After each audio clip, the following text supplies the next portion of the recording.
My theory on the whole Obama administration is look over here, look over here, look over here. Poof.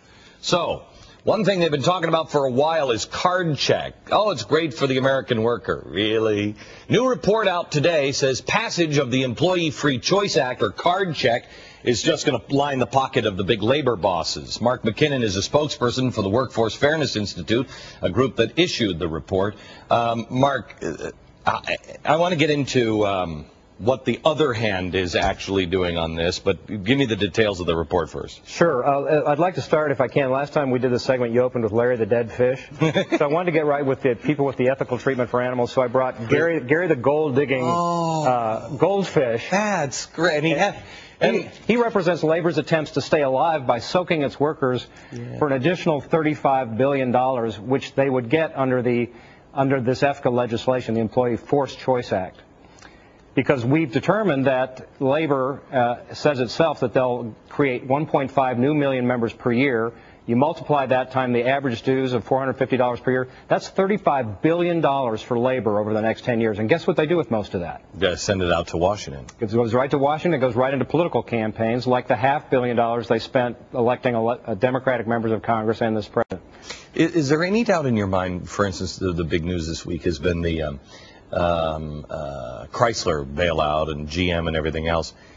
Is there any doubt in your mind that that was nothing but special interest favors of moving the auto workers to the front of the line above everybody else and violating business law? Absolutely, and that's why the courts seem to be intervening now. But this is the biggest special interest payoff ever, this labor bailout. It would be $35 billion, and that's all that the EFCA legislation is. It is pure and simple a naked bailout of labor, and it's a hostile takeover of American business. Okay.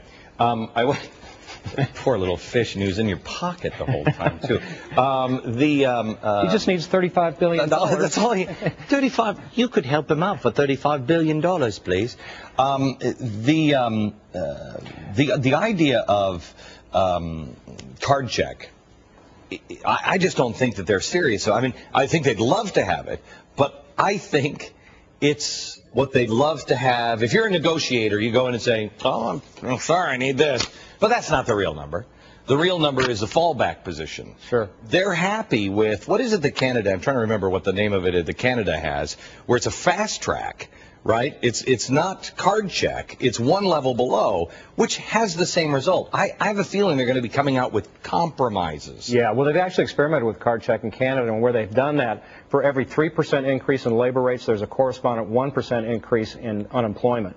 So you factor that in here, that would mean in the first year of EFCA legislation here, we'd have 600,000 additional people out of work in the economy that we have right now. And the other thing, Glenn, is that what this is really exposing, and the reason they're so aggressive about this, is that what we think they're really trying to do is shore up their pension funds, which are going broke. They're trying to expand that liability by bringing in other people to spread the risk. Oh, so in other words, create a new Social Security. You got it. Social Security for it's a pyramid scheme. It's a scheme. It's a scheme. Yeah, that's what I mean. Yeah, good. Okay, thank you very much. Hey, we'll take care of Larry. Yeah, he's mine now. Oh, this is Gary. Gary, the gold-digging goldfish. First caller wins. No, I would never do that to a fish. No. We'll take good care of him someplace in the other room with a lot of porcelain.